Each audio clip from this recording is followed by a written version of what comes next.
Hello everyone, welcome back on commerce hurricanes. Friends, आज मैं आपको पार्टनरशिप डीड के बारे में बताऊंगी, बट इससे पहले आपको पता होना चाहिए कि पार्टनरशिप क्या होता है। जब दो या दो से ज़्यादा लोग मिलकर बिजनेस को चलाते हैं तो उस बिजनेस को हम पार्टनरशिप फॉर्म कहते हैं। अब देखिए, सिंपल सी बात है कि अगर ज़्यादा लोग बिजनेस चला रहे हैं तो सबके व्यूज़ अलग होंगे, काम करने का मेथड अलग होगा, तो हो सकता है कि फ्यूचर में उनमें डिस्प्यूट क्रिएट हो जाए, झगड़ा हो जाए। तो उस डिस्प्यूट को ख़त्म करने के लिए हम क्या करते हैं, एक एग्रीमेंट बनवा देते हैं। ठीक है, उसी एग्रीमेंट को हम क्या कहते हैं, पार्टनरशिप डीड। तो पार्टनरशिप डीड का मतलब क्या बना, it refers to an agreement which specifies the terms and conditions that governs the partnership. यानी ये एक ऐसा एग्रीमेंट है जिसमें हम बताते हैं कि क्या टर्म्स एंड कंडीशंस होंगी, क्या रूल्स हैं जो सभी को फॉलो करने हैं, और उसी के अकॉर्डिंग पार्टनरशिप चलती है। ठीक है, अब एक क्वेश्चन होता है कि पार्टनरशिप डीड बनाना कंपलसरी है, तो हम कहेंगे नो, पार्टनरशिप डीड बनाना कंपलसरी नहीं है। गवर्नमेंट ने नहीं बोला या किसी बुक्स में लॉ नहीं है ऐसा कि आपको पार्टनरशिप डीड बनानी है, बट ये नेसेसिटी है, ये ज़रूरत हो जाती है बनाना, ताकि फ्यूचर में किसी भी तरह के डिस्प्यूट को रोका जा सके। अब सवाल ये उठता है कि पार्टनरशिप डीड के अंदर क्या क्या मेंशन होना चाहिए, क्या क्या उसके कंटेंट्स होने चाहिए। तो फर्स्ट है आपका name and address of the firm. Simple है, फर्म का क्या नेम है एंड उसका क्या एड्रेस है वो मेंशन करना होता है। Next is name and address of the partners, partner के नेम और एड्रेस आपको बताने पड़ते हैं। Third one, duration of partnership, partnership कितने टाइम के लिए बनाई जा रही है ये भी मेंशन करना ज़रूरी है।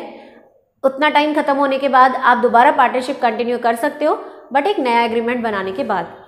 Next is nature and scope of firms business, firm का क्या नेचर है या उसका क्या स्कोप है ये बताना ज़रूरी है।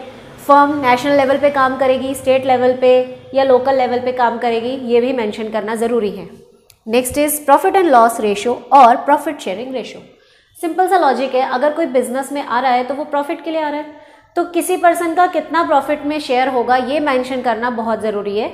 अदरवाइज फ्यूचर में जाकर झगड़ा हो सकता है, कोई भी पार्टनर बोल सकता है कि मुझे इतना प्रॉफिट चाहिए। ठीक है, सो इट्स बेटर कि आप पहले ही उनका प्रॉफिट शेयरिंग रेशो डिसाइड कर लीजिए और वही एग्रीमेंट में लिख भी दीजिए।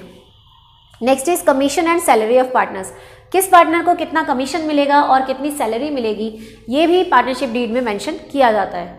Next is loans to and by the partner, किस पार्टनर ने फर्म के अंदर लोन दिया हुआ है या किस पार्टनर को फर्म ने लोन दिया है, ये चीज़ें बतानी भी ज़रूरी हैं। ठीक है, अगर फर्म लोन लेती है तो वो भी मेंशन करना है, अगर फर्म ने पार्टनर को लोन दिया है वो भी मेंशन करना है। Next is drawings and interest on it, अगर किसी पार्टनर ने ड्राइंग किया है तो उस पर कितना इंटरेस्ट उसे पे करना पड़ेगा, it should also be mentioned. Next is rights and duties of partner, किस पार्टनर के क्या राइट्स हैं, क्या ड्यूटीज़ होंगी हर पार्टनर की, ये मेंशन करना भी ज़रूरी है। Next is valuation of goodwill, जब कोई पार्टनर बिजनेस में एडमिट होता है या कोई पार्टनर रिटायरमेंट लेकर जाता है तब हमें गुडविल की वैल्यूएशन करनी पड़ती है, तो वो गुडविल की वैल्यूएशन किस मेथड से की जाएगी ये भी आपको डीड में मेंशन करना पड़ता है। Next is admission and retirement of partner, किसी पार्टनर को अगर आप बिजनेस में एडमिट करना चाहते हो तो किन कंडीशंस पर वो एडमिट होगा ये मेंशन करना ज़रूरी है।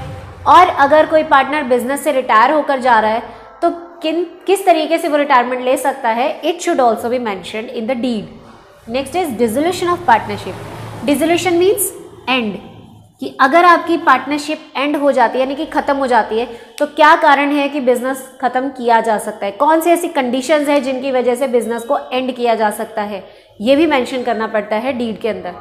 Next is violation of partnership rules, violation का मतलब होता है तोड़ना या ब्रेक करना।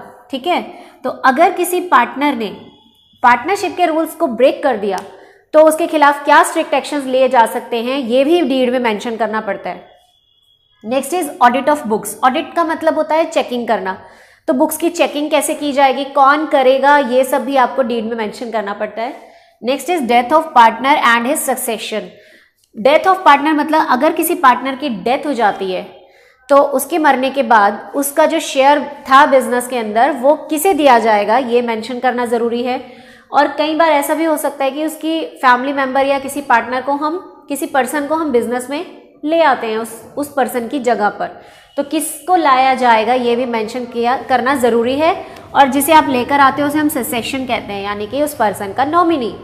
ठीक है, next is contribution of capital by the partners, किस पार्टनर ने कितना कैपिटल बिजनेस में इन्वेस्ट किया है ये भी मेंशन करना ज़रूरी होता है। And last very important that is arbitration clause, इसका मतलब होता है जज, ठीक है। आर्बिट्रेशन का मतलब होता है जज। देखिए सिंपल सी बात है कि जब लोग बिजनेस में काम करते हैं तो किसी ना किसी बात पर उनमें डिस्प्यूट क्रिएट हो सकता है। तो अगर डिस्प्यूट हो जाता है तो किस पर्सन को हम आर्बिट्रेरी अपॉइंट करेंगे, यानी कि कौन पर्सन होगा जो उनके बीच में जज का काम करेगा, दोनों की बातें सुनेगा और उनके प्रॉब्लम्स का सोल्यूशन निकालेगा, ठीक है। तो वो सारी चीज़ें भी उसमें मेंशन करनी पड़ती हैं कि कौन ये काम करने वाला है। आई होप आपको ये टॉपिक समझ आया है। अगर आपको वीडियो पसंद आई है तो वीडियो को लाइक कीजिए, ज़्यादा से ज़्यादा शेयर कीजिए और चैनल को सब्सक्राइब भी कर दीजिए। Thank you and have a good day.